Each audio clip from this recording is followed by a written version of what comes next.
Welcome to Save Point Sass, where every checkpoint comes with hot takes, chaotic tangents, and a little bit of shade. Two queer gamers, wildly different play styles. Breaking down what we're playing, what's going on in gaming culture, and what deserves a health potion or a rage quit. This is Save Point Sass. Load in, level up, and stay petty. We did it. We did. We did. We both got our Nintendo Switch 2s. We went to the Switch midnight launch at Best Buy, and it was amazing, right? First of all, it's such a good feeling to have such a gaming week this week. I feel like there was so much to fill my gaming persona, and now I'm like feeling full on gamer mode right now. But you're right, the actual midnight experience at Best Buy was pretty cool. We ended up lining up what time? Maybe we got there at like 9:50, right? A little bit before the 10 o'clock rush. Yeah. Everybody seemed to come at 10 o'clock. Our store in Central Time Zone opened at 11 o'clock, so we were there in line for maybe an hour and a half or so. Yeah. The vibes were pretty nice, right? Everyone was pretty excited. Everyone was calm, orderly.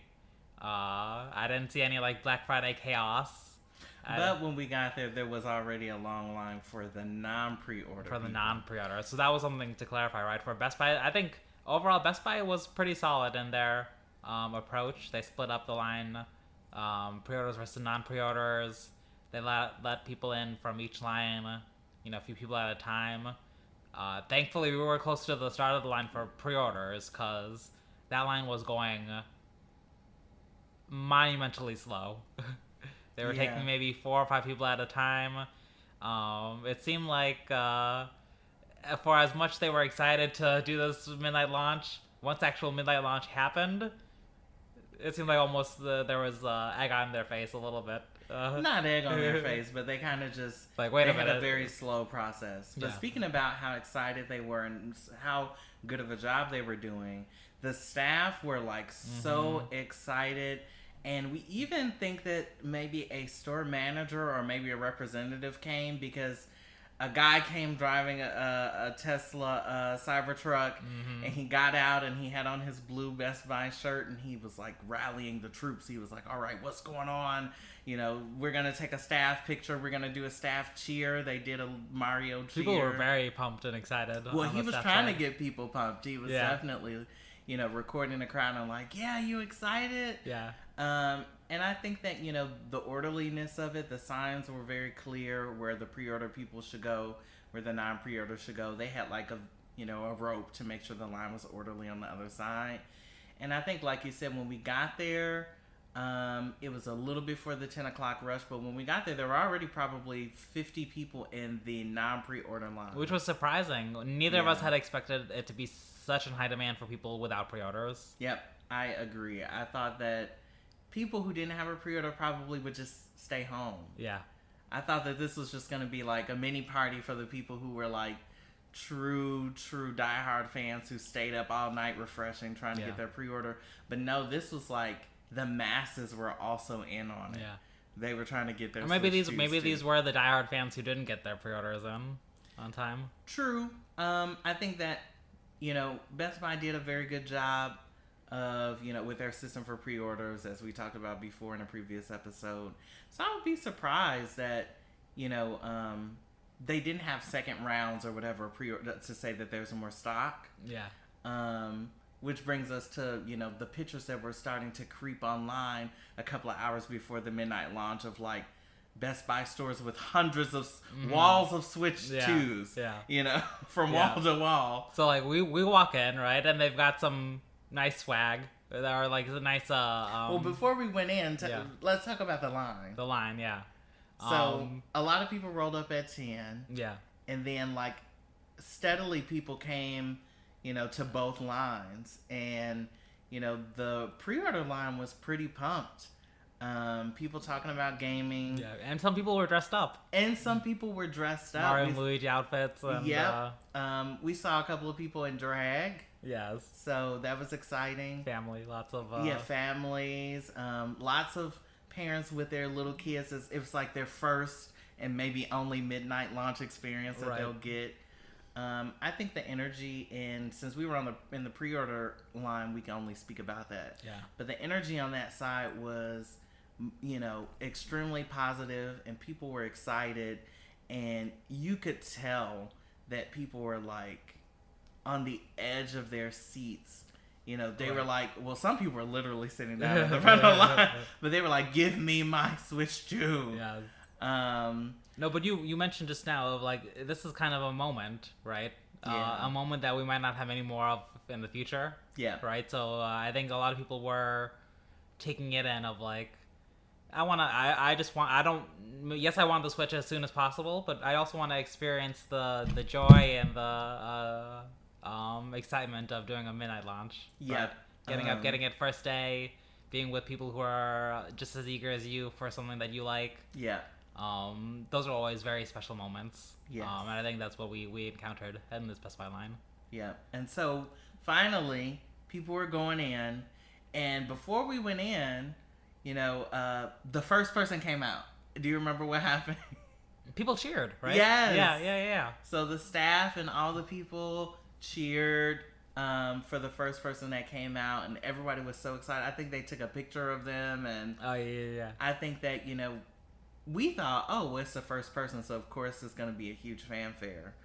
But as we waited in line, we saw that literally every person that came out, the crowd was cheering. There was just all this pent-up excitement. So as each person comes out with their Switch and their bag of, this person got the Switch, this person got their Switch, and a Pro Controller, and a game.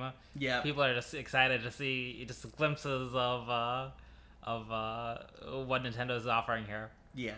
And also there is a little bit of an interesting scenario that we found ourselves in as well, which is you get the Switch, and then you are waiting because you're trying to get home. Oh, yeah. So a lot of the people who got in before us were waiting on a ride share to take them home. So it was like they clapped, they cheered, they high-fived, they took a photo, and then they went to stand on the other side of the parking lot. Yeah, right. But so we finally were almost next to go in. And this is kind of an aside, just before we talk about going in. Was that this was the day it also rained. Yeah. Crazily. Yeah. And there was this beautiful double rainbow that showed up in Chicago. Yes. And someone took a picture of it at a Best Buy. Yeah. In Chicago. Yeah. It wasn't the Best Buy we were at. It was close. It was close, but that's pretty cool to see, a nice, beautiful moment to kick off the Switch 2 Yeah, event. we thought we were going to be out there in the rain and the storm, and we were worried, what do we wear, and how are we going to get it home and keep it safe, when it was storming really bad. But, yeah, the storm went through. Beautiful double rainbow, like nothing we've ever seen. It was so vibrant. Right. That was really Mario Kart-esque. Rainbow Road. Even more coded. because it was more colors than just a regular rainbow. It was truly a stunning rainbow. Right. And, we had that moment, and then, on our way we saw that this person had taken, or I think while we were in line, we saw the person had taken the picture of it while they were getting in line. Right. At the other Best Buy. So that's why I think just the vibes were just so good. Yeah. This day just had people, it was really just so memorable and so joy-filled. Right? Yes. And this was before we even came in. So now talk about it where we're walking in. Well, before we went in, they were only letting people in the pre-order line in one at a time. Yeah. And obviously we wanted to go in together. So we asked the staff, can we go in together? And initially they were like, well, we're just going one at a time. Yeah. Then I was like, well, can we just wait till 2 people come out? Yeah.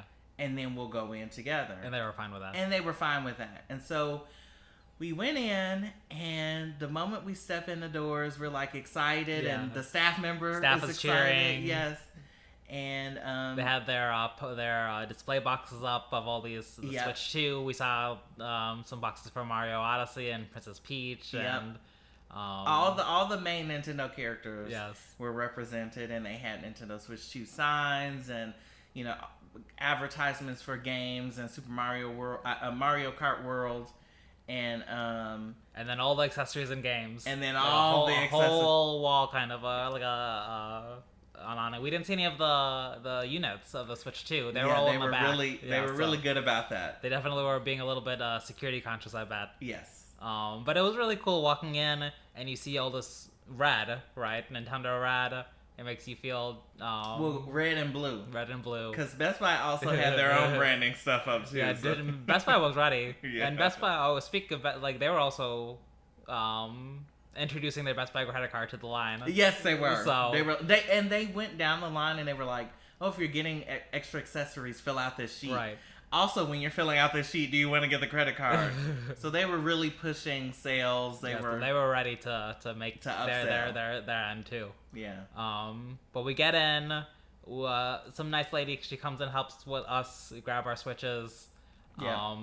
She goes to the back. I guess they have to like fill out the orders individually, one at a time. So it seemed like it was taking a while for the staff to look up the order, print out the sticker, get the Switch, get any accessories. So that probably contributed a little bit to the long line. Mm-hmm. But it did feel like a handheld service. Like they were giving you very like white glove service. White glove service. Yes. They were giving you personal help, right? Yes. Which I thought was very cool for this event. So you want to tell them about one of the little things that kind of held us up? Which the coin? The coin. The coin. I wanted my coin. Before we even went, we talked about the fact that they were going to have this commemorative coin, and we both really wanted to get it. And we were thinking, like, well, if we get there early, which is why we kind of got there early, we're like, we'll be guaranteed to get the coin. Because the weird thing was, like, it wasn't guaranteed if you pre-ordered you to get a coin. Yeah. It was that there would be first limited come, stock, first come, first serve. Yeah. And they were saying, like, some stores might have, like, 25. Yeah, I think online people were saying 25 to 100. Yeah. And so when we were kind of checking out our stuff, and I decided that I wanted to, at the last minute, get Cyberpunk. Yeah. And as a physical game. Yeah. And so I went to get Cyberpunk, and then I came back, and they were, like, working on my Cyberpunk because they have to ring that up separately. Mm-hmm. And then you were like, well, I want to get my coin. Because I went first, and they had to do us separately, so they did my console, and then they were like, we're good. And then I was like, but in the Cyberpunk. And they were like, okay, I'll do that. And while you were waiting, you were like, what about the coin? We got to get the coin. And I'm like, okay, they're going to give us the coin. And it was interesting because, like, they remained calm, and they really didn't acknowledge us talking about the coin. Yeah. But then very quietly, the woman who was helping us in Spanish told one of the other workers, like, give me 2 of the coins. And he stealthily walked to the back, and he came back with a stack of coins. I mean, that's that white glove service where you see the customer is anxious, and they're just like, okay, I got you, fam. So then we got our coins. We got our coin. The coins were super cute. Yes, and big. They were a lot bigger than I thought. Yeah. Honestly, I think of the pre-order, that was a pretty solid gift. I don't like Walmart. I don't think did anything. Target. I don't think did anything. GameStop. I don't think did anything. Well, Target didn't even give. Yeah, Target didn't even honor their pre-orders. Girl. Neither did Walmart. Apparently, they canceled a whole bunch of pre-orders too. So So overall, Best Buy smooth sailing for pre-ordering, for picking up the pre-order, and a nice little gift. Yeah. So I think that's a nice 3 for 3. And the staff were amazing. So we picked up our Switches. We took our photos inside of the store. Mm-hmm. And, you know, they were accommodating. They didn't rush us. And then we walk out the doors, and they're, like, cheering and... High-fiving. They high-fived you. I was, like, too busy looking at my stuff. And, but, yeah, they cheered. They high-fived. And it was, like, such good vibes. And then, like I mentioned earlier, we joined the awkward ritual of let's walk across the parking lot and wait for the ride share. And that gave us an opportunity actually to look at the rest of the non-pre-order line, and it stretched all the way back behind the store. And I really wonder if those people all got Switches. Yeah, I wonder too. I hope I hope. Or even more, I wonder is how long they were waiting. Did the last person wait? Yeah, because you said that the store was only open. The store was only hours. supposed to be open for 2 hours. There's no way because it took us 45 minutes from 11:01 to walking outside the store, right? Yeah, and there were what, maybe 20 people in front of us. Yes, out of hundreds though. Yeah, the even the pre-order line at that point had a lot of people in it. So, I bet people were there till 2 a.m. easily. Yeah, easily. Or, they extended the 2 hours. Yeah. But yeah, it was a great experience, and you really have to hats off to Best Buy. They did the thing. They made sure that the customer had a smooth experience and was happy, and we appreciated that. So we get home after a little, conversation with our rideshare person. They're like, well, what is everybody waiting for? And we're trying to explain. They're like, oh, I know Switch. It's a Switch 2? And, so after that cute little conversation, we get home and we do our unboxing. Yeah. Honestly, it looks nice. It looked nice. Yeah. What was the very first moment when you opened the box and you saw the screen, you saw the controllers? What did you think? My first reaction was that this really is a premium product for Nintendo. Mm-hmm. That they're... I mean, even before you touched it, when it was still in the plastic. Yeah, even just like the way that they've organized it, the way that everything looks... It was very Apple. Prim and polished. Yeah, there's like no centimeter that's unnecessary in their packaging. Yeah. So it does feel like a very quality product just from the packaging alone, right?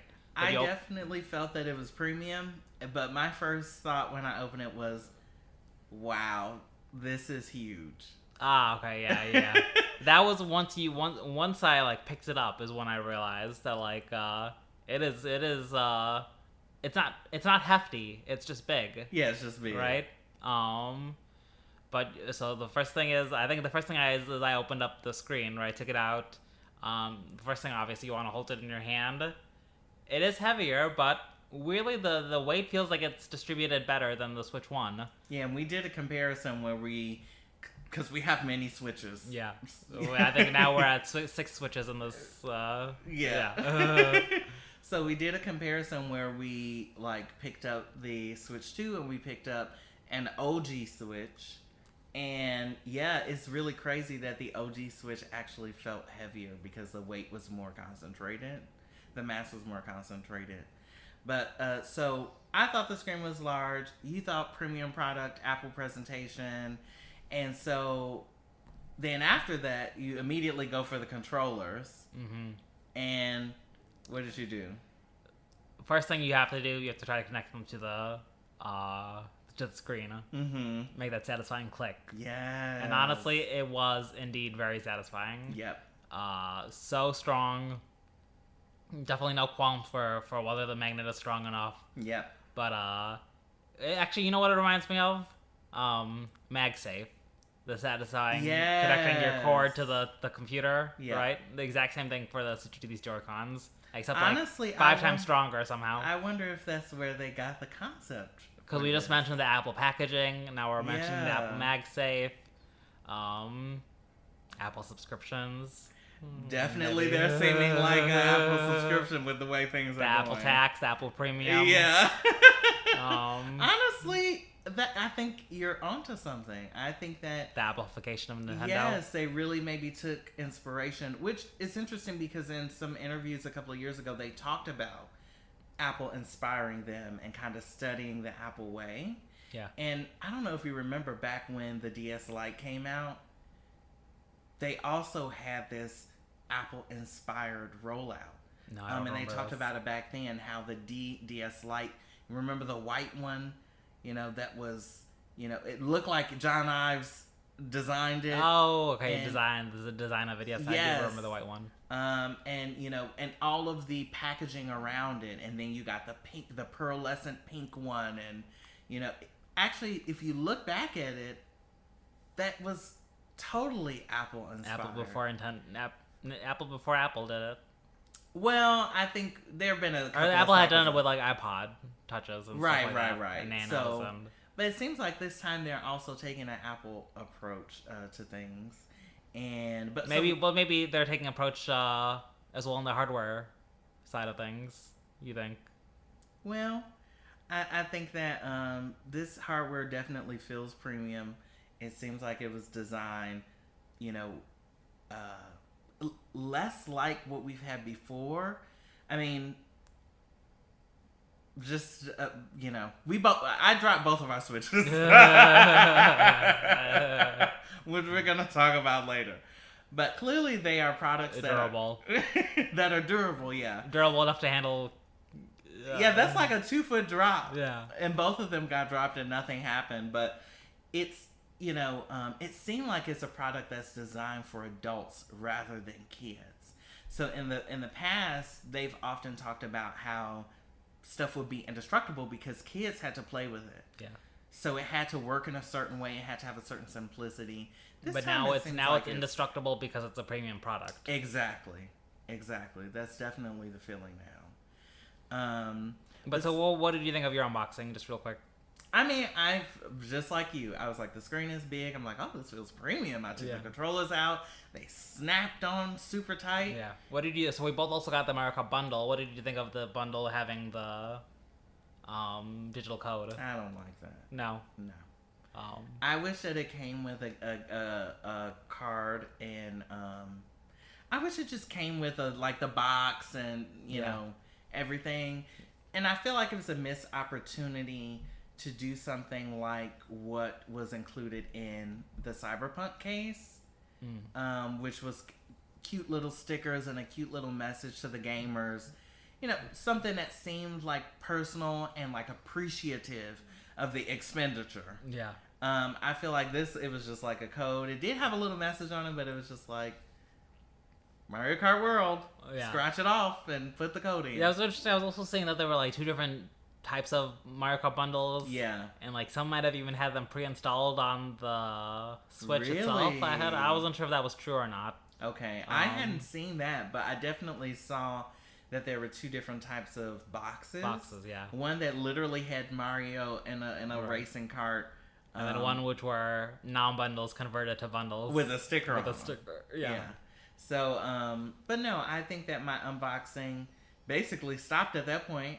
I think we both just took them out as handhelds. Oh, yeah. And we didn't even set up our docks. Right. For days. It took us, like, we were, like, playing with our Switches, and then we were like, oh, wait a minute, there's the dock stuff. And then we opened the rest of the box, and then underneath is the dock and all the the cords and stuff like that. The Joy-Con holder, that I had actually just completely forgotten. Yeah. I didn't know if that stuff was going to be included this time, and I was like, oh, I guess it is. You see the Joy-Con, you see the Switch, and then you're ready to play. Yeah. Right? Which kind of is what we ended up doing, right? Immediately. But I think that was also maybe part of their intention with the presentation. And the rest, right? Underneath the box. Yeah. So we got the Mario Kart bundle, the MK bundle. Girl. So what do you feel about Mario Kart? We both basically booted that up as our first thing, so. Yeah, I mean, initial impressions.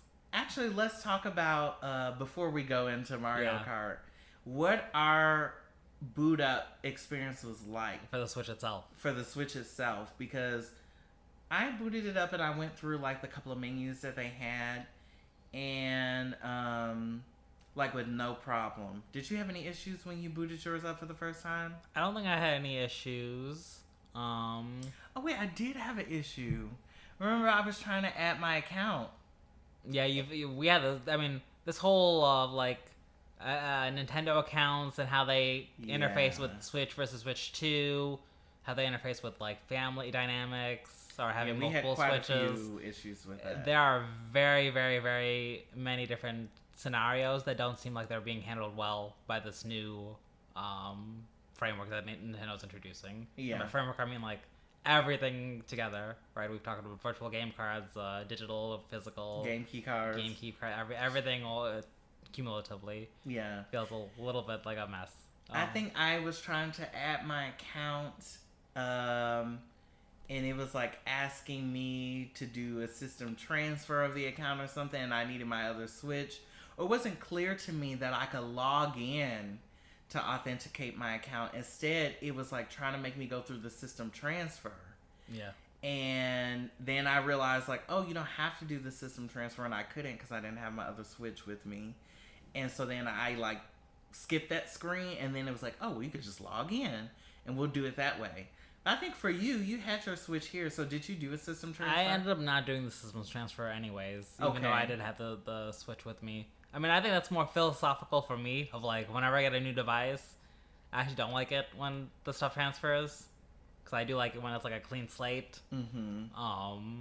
So I ended up doing that for this, but I think that's going to end up causing me more problems than I realized. Maybe down the line. Right? I think that's the one thing is like Nintendo didn't really give any instruction on what are the best practices for how to set up your new Switch. Mm-hmm. So everyone's been setting up of like they encounter 10 different scenarios, 10 different steps, right? And then each person is choosing their own step of like, I think this is the most optimal way to do it. And then I think this is the most optimal way to do it. So now it feels like every single person who just bought the day one Switch 2s has their stuff configured differently. And we don't know which is the correct way or which is going to be the most optimal way down the line. Yeah, we don't know if, you're going to maintain full access to your account, full access to your games, etc. But so we went through that whole process and we got into our Switches. Yes, and then there was a nice boot up screen, a little nice Easter egg for the Switch turning into the Switch 2 logo. Yeah. But you turn it on, and honestly, it does kind of look like a Switch 1. Yeah. But the screen was great. Much better than the Switch original screen. And honestly, I would say it's comparable to the OLED screen. Yeah, I don't have an OLED, so I can't speak to that. You have an OLED, but I definitely... What have you seen it? I've seen it, but I think that this screen was very eye-catching, and I really appreciated the size and the increased pixel density. I'm very much sensitive to resolution and frames per second, FPS, so right. I immediately noticed everything, and I was like, yep, I like this. But so, menu... It literally has nothing. So we put I'm thinking right now of like, what did we do? Of like, yes, we see the Switch. Now it's like, okay, time to play the games. Yep. So I put in my code, and I didn't have any problem. It accepted my code, and I just went in to start the game. But you actually had an issue. I had some issues with this virtual game card system.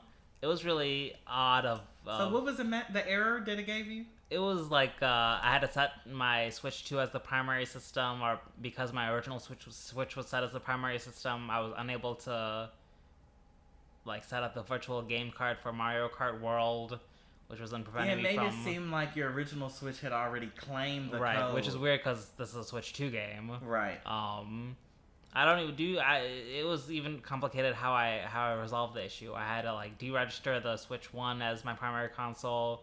This made my Switch 2 the primary console. So then that was good. I was able to play Mario Kart World after I did all the finagling of going to the website and figuring out how do I deregister the original console. But all this just feels so unintuitive, right? Yeah. I'm like, I would consider myself pretty tech savvy, and it was confusing to me, right? Full disclosure, you're a tech person. Yeah, we're both our tech savvy, tech enthusiasts. But I mean, even in our day jobs. We're familiar with tech. It just felt very clunky, deflating maybe. What did you think? I felt like... Well, I guess because you didn't have any issues starting up Mario Kart World. Yeah, not with the game, but I think, after having the account little issue where I was like, well, how do I actually link my account? I was starting to feel like, okay, something's not right here. But we get in the game. It's beautiful. Yes. What do you think about it? It is definitely a premium Mario Kart World game. Yes. Right. Yes. It's weird because Mario Kart is the type of game where, like, maybe it's like pizza. Even if it's bad, it's good. Or like, just the base fundamentals of Mario Kart will always bring joy to me, right? So with that said, now let's talk about the actual game, right? Free roam, I think, was the first thing we tried out a little bit. Definitely charming, right? It's very like unwind your brain, just coast and drive, see what you see around the worlds. And we saw some P-switches, we saw some interactables, right? But I think the way that I see free roam is like maybe a few minutes here and there, at least for me, like in between matches or, right before you're winding down for bed. Maybe I'll just pick up free roam and see if I can find some new P-switches. Or some new costumes. Or new costumes. But the actual graphics was beautiful, right? Yeah. Graphics phenomenal. The world building the world itself looks very beautiful, right? Driving through it is a nice feature they've implemented. What are your initial thoughts of free roam? I think that for me, I was kind of excited that you really can just go anywhere. Yeah. And also, it's not that you can go anywhere and then like the actual courses are off limits. It's like you can drive right onto the course and practice if you want to, or explore to see where the shortcuts are, or if there are any little hidden things. I thought that was funny of like when you're free roaming and then all of a sudden you end up on a track and it's like, wait a minute, now I'm just driving that. Now I'm on the track and seeing the courses in a way where you're not so focused on just staying alive, and, right? Yeah. And you're like, wait a minute. There's this thing that looks interesting. And everything's so well made and so intricate and graphically is so beautiful that I kind of appreciated that when we went on the free roam. Even when I was seeing things and I was like, well, I haven't seen this course yet. But I was like, I'm fine with that. Yeah. Because when I'm playing the course, I'm most likely not going to be able to pay attention to any of these things. What did you think of the P-switch challenges? I like them. I did get stuck on one. Yeah. That, was putting my skill to the test. Yeah. I'm rusty. I haven't played Mario Kart regularly probably in quite a while. And I like that they don't overstay their welcome. Like, it maybe takes like a minute at most. Yeah, each of these challenges. To complete it. And it's like, you do it, and it's not even like a break or a pause or anything. It's like, you complete it, and you literally just keep driving. Right. That's why clear, keep driving. That's a good point that you brought up, is that there are really no loading screens. That even in the main menu, once you click into the free roam, what you are in the title screen is how you enter the free roam. Yeah. Right. So wherever you're driving in the title screen, that just turns into free roam. Yeah. So that's exactly what you're talking about for the end of the P-switch challenges as well, right? Mm-hmm. Everything just seamlessly moves from one to the next, right?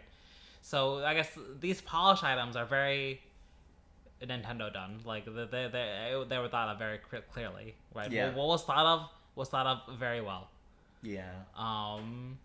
What about? I guess one other thing I just want to mention about P-switches is that I wish that there was more with like the open world map, like of like being able to see which P-switches you've collected where, to kind of see like where there are P-switches remaining.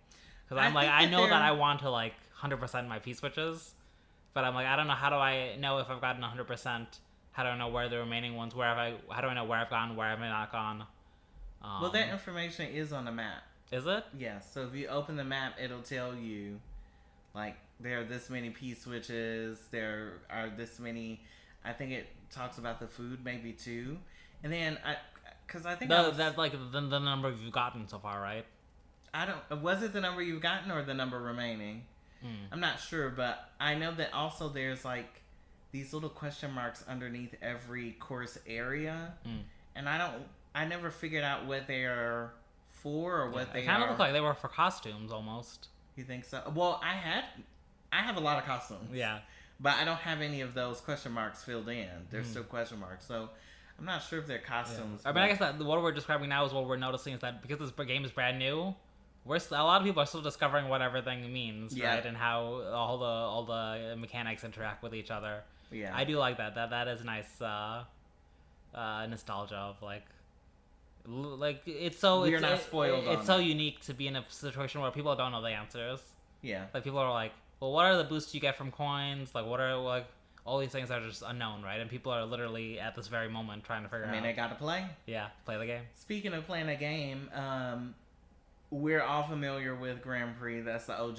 Yes. But this time they introduced something kind of novel. Yeah. The knockout tour. Yeah. Knockout tour was pretty fun. I think definitely. Well, first of all, we're testing out the courses. We're testing out the tracks. Right. We try out knockout tour. First thing I noticed, the carts maneuver so differently. Mm-hmm. I think that's an interesting way to change up the gameplay. Right. Is this by having it be the cars themselves be unique. Mm-hmm. Right, so they don't navigate the same as Mario Kart 8. They are a little bit trickier to turn, to navigate. Maybe it forces you to look for shortcuts or look for wall grinding or other types of mechanics to use, so that you're not set in your ways of Mario Kart 8 style, right? Yeah. But the reason I mentioned that is that the first time I played Knockout Tour, I lost immediately. I had no idea how to navigate my car. Oh, wow. Well, this was also online. Mm-hmm. And it was so challenging. But I think that's the fun of Mario Kart, right? Is that it has a quick learning curve, right? So first you have no idea what you're doing. Next race you kind of do know what you're doing, right? So the second time I played Knockout Tour, I had a lot of fun. Yeah. I knew how to navigate the car. It was kind of on the edge of your seat type of gameplay. Yeah. Where always you're kind of on the verge of losing or on the verge of winning, right? Mm-hmm. And that kind of gets the heart pumping for me. Yeah, I say I had the same experience. That the first time I played it, I guess I made it through a couple of rounds, but I didn't know exactly what was going on. It just seemed like complete chaos. And then the second and third time I played, I was like, oh, I kind of get what's going on. I get kind of how it's balanced. I get that, the items are set to, probability is set to 10. Yeah. And I proceeded to play that probably for a couple of hours because I was really enjoying that mode. And honestly, I think while Nintendo was scared to make that the main mode of the game, that clearly is the main thing. I think that's the thing that's gonna draw people in. Yeah. Although we did notice some interesting things about Knockout Tour around course selection. Yeah. There's some issues with if you're wanting to play one Knockout Tour after the next, how do you get a new Knockout Tour? Sometimes you have to. I think it's the same cup confirmed that you have to leave the room first and enter a new room in order for you to have the chance to get a new knockout rally. At the moment, I think there's 8 knockout rallies. You found a patent that might indicate that there could be more and more rallies. Patent, and then also the screenshot that they released that shows all the track variations. Right. But so far, we've only seen these 8, so we're like, well, what's going on? Are there going to be more variations implemented soon? I mean, one of the game directors already has talked about 200cc, so we know that DLC is coming. Yeah. So I guess... Or updates. True.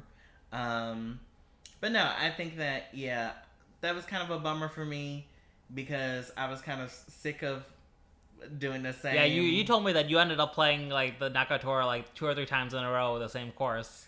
I think probably 7 times. Not realizing. Yeah, the first 2 or 3 times I didn't even realize, but then after that I was like, okay, this is not changing.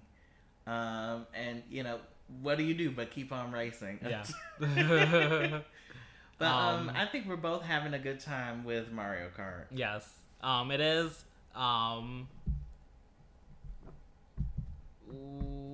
Yes, we are, but always there's these asterisks, right? I don't want to keep harping on Nintendo, right? But one thing is we really wanted to play some online together, right? Yeah.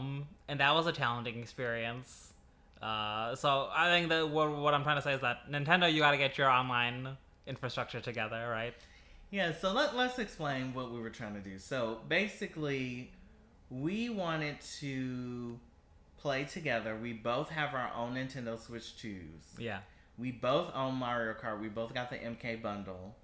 So we wanted to create a room with both of us in it where we would join it first. Yeah. And then we would go to the online matchmaking. And they'll just fill up with random online people. Right.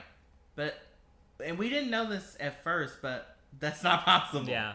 So we were trying to figure out, like, okay, do we have to wait until you create a room and then you just go online and then I'll try to join the room, and then we realized for knockout mode there is no joining the room. Yeah. Knockout mode is completely random. So if you create a room for knockout mode, it's going to pair you with all random people, and I can't even join them unless it happens to put me in that room. Now with Grand Prix, it's different.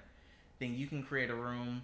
I could join the room, and then it'll populate with whoever else on your friends list. Can get in the room, can get in, but it won't pair you with randoms. It's unintuitive, and it's tricky then, because then you have to make sure you quickly join the room before it fills up. And you have to have enough friends. Because even if you do the Grand Prix, and it's just you two versus the computer. Yeah. So, we hope that they work on that. Yeah, I do. I mean, this is day one, right? I'm sure the infrastructure is going to improve over time, hopefully. But I will say, one is that I think we'll go with a summary of this is that Mario Kart World, amazing single player experience, which is surprising because I think a lot of people think of Mario Kart as a multiplayer experience. Well, I think it is an amazing single player experience that they lock behind a paywall of paying for online so that you can have an amazing multiplayer experience. Yeah. Because you are a single person who has to go online to then play with others. Right. And they have an incentive for that, which is in SL. Yeah. I think we're having a great time with the game. Yeah, the courses are beautiful. I actually love seeing the courses. I think the course design is really nice. And then also, some of these shortcuts I've stumbled upon. It's fun and satisfying when something works correctly, right? You do a nice wall grind, and it's like that really does make me feel joy when I play the game. I agree, and I think it's probably the game we've put most of our time into at least trying to figure out. Yeah. But second on our list of most played would be Welcome Tour. Which is controversial. Which was definitely a surprise, right? Neither of us was too excited about the game or like too enthralled by the game, just because of all the controversy of it being paid and why does it look like a demo? And yeah, but you bought it. I bought it, and it was actually our first test of the virtual card system. Yes. So you purchased it, and then you lent it to me. Which actually went pretty seamless. It went pretty well, right? Yeah. It was like I could lend it, so now I lent it to you for 14 days. Yeah. It immediately went to your account. You were able to play it. I was not able to play it. And we tested that. We tested and so that was all pretty seamless, right? So when it works, I think it works well, right? Yeah. When all this, that Nintendo's introduced, right? Yep. But you played the game, and, I'm watching you play the game, right? And I'm seeing you actually be pretty captivated. Yeah. Like you're like kind of focused on like all the interactions, and it seemed like it was actually a fun experience, and I was tempted to revoke the card back to my library so that I could play a little bit. Yeah, you were tempted, but you did not. But I didn't. No, I returned it. But I played for a couple of hours, and because I had I wanted to see the scope of the game. So I started playing it, and I was like, oh, this is kind of fun, and it's very well made. And I'm like, well, let me see how big the game is. So, I wanted to investigate the scope of the game, and basically that's what my sole focus is. So a lot of the, like mini games, et cetera, I did not get a chance to do.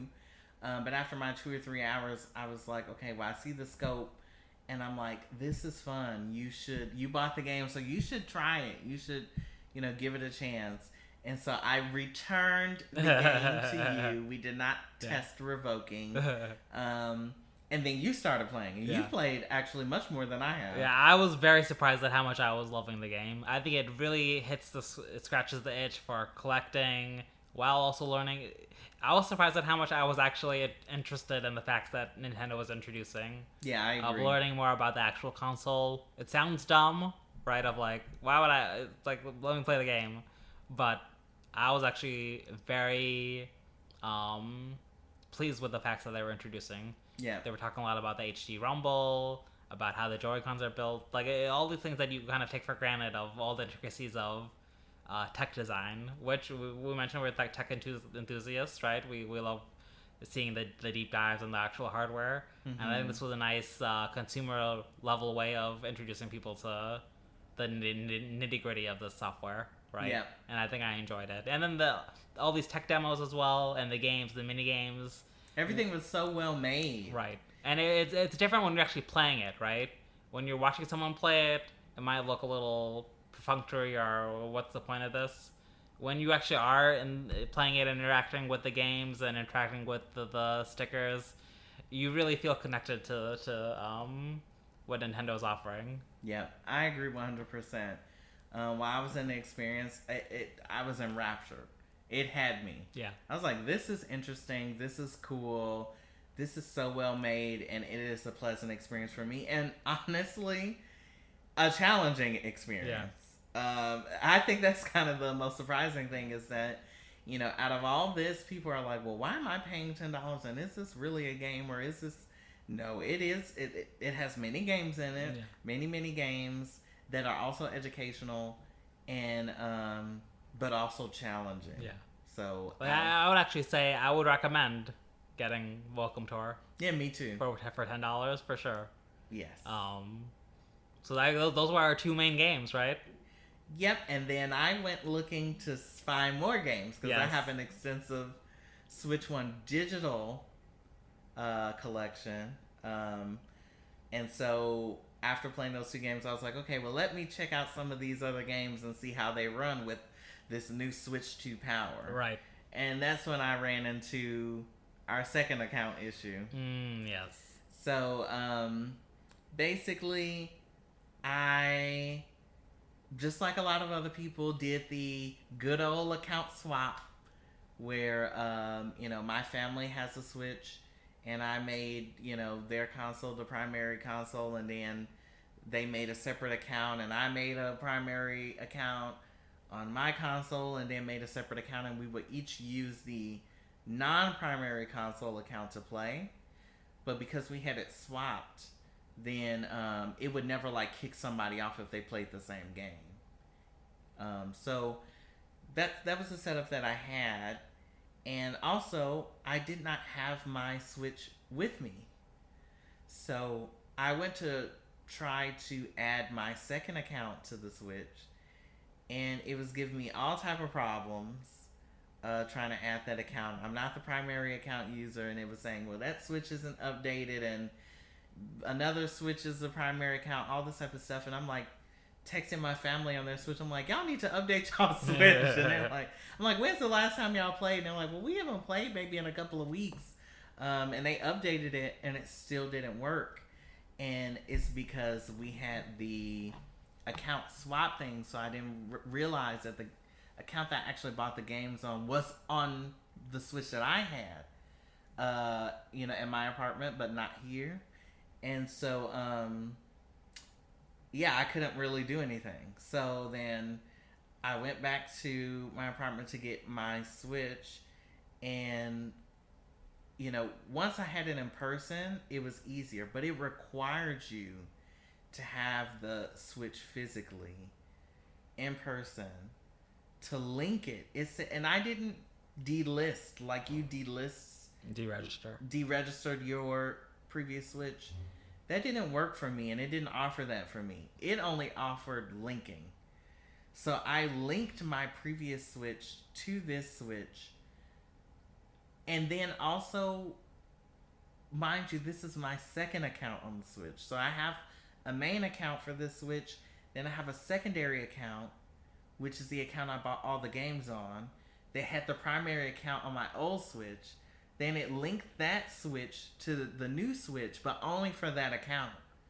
But the whole reason I did that is because I wanted to be able to play my own games that I purchased, but it wouldn't allow me to.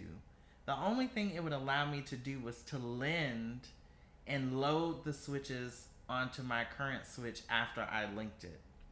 So, yeah, it was a whole ordeal. And, after I did it, I felt so accomplished. I was like, okay, well, I don't have to worry about that anymore until I disconnected my previous Switch from the internet. Mm-hmm. And then I realized that you can only load the game, because it's like load this game onto the current Switch. You can only load the games onto your current Switch if you link your current Switch to your previous Switch, if it's connected to the internet. If it's not connected to the internet, it'll give you an error and say that you can't do it. So it's created a quagmire for me where basically I have to keep my old Switch charged and online at all times. Right. If I want to play the games that I own and purchase. So, yeah, I was really not happy about that. And especially since I probably have about $1,000 worth of games. I mean, we're talking a lot of, like, this is people's gaming. The idea of your gaming history and your gaming library continuing with you through these next generations, which is what they promised this time. It's seeming like it's having so many caveats. Yes. And another thing with that caveats is, well, I own these games. Now I've linked my Nintendo account to this Switch, but I could not lend the games to you. Yeah, because we weren't.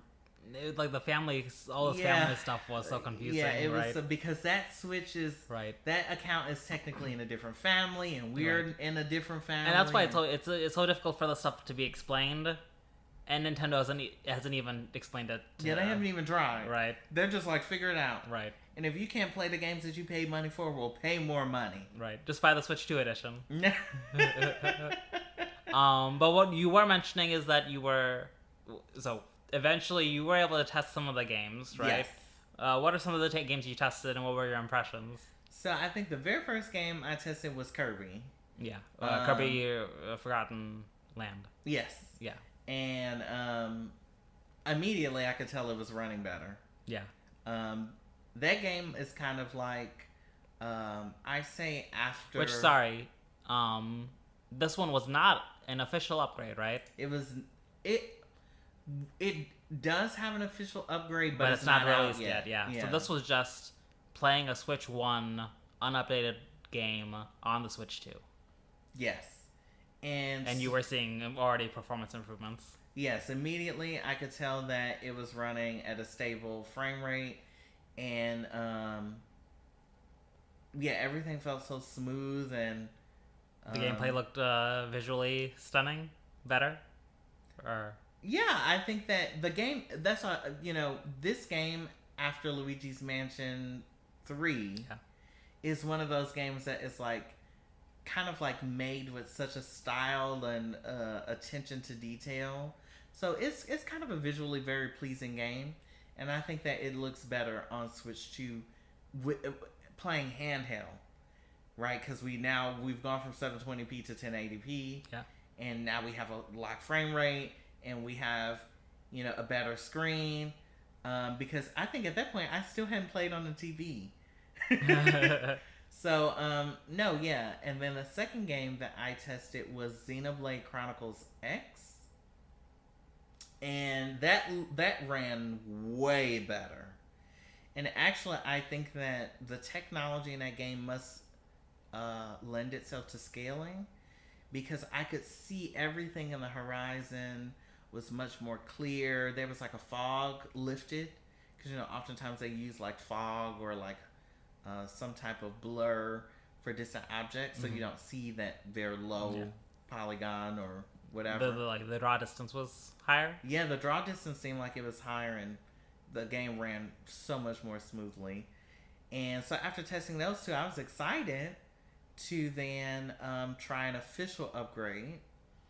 So I borrowed your copy of Breath of the Wild because I couldn't find mine. Yeah. And then I was like, well, I guess I'm gonna pay for the upgrade. But turns out, if you're an NSO Plus expansion pack member, you get it for free.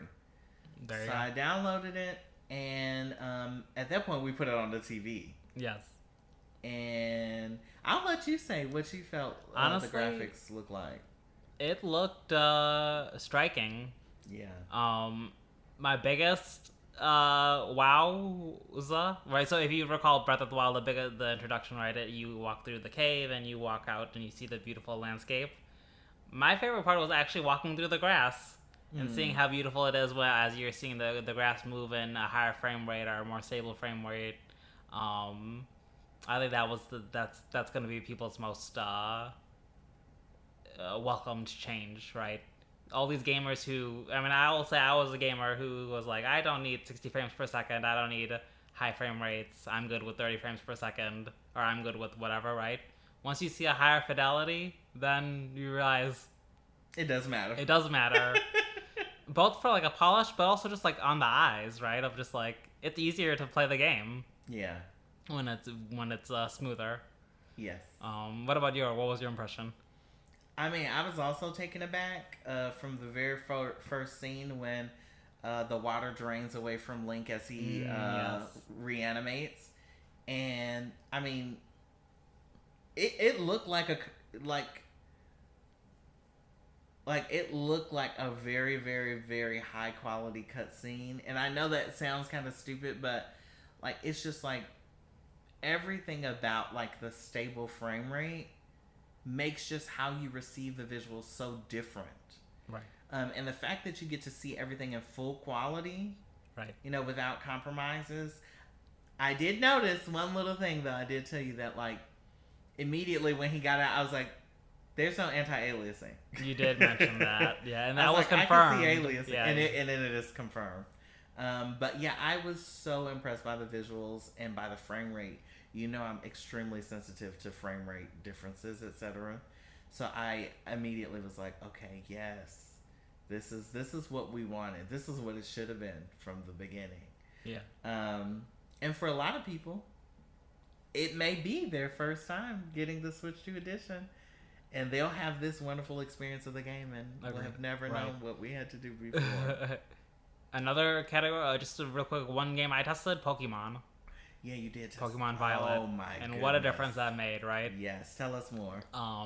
Literally, it feels like a brand new game. Everything runs smoother. Everything runs more quickly, right? It really feels like, it really makes me realize how much of a drag some of the Switch 1 game flows. It drags a little bit, right?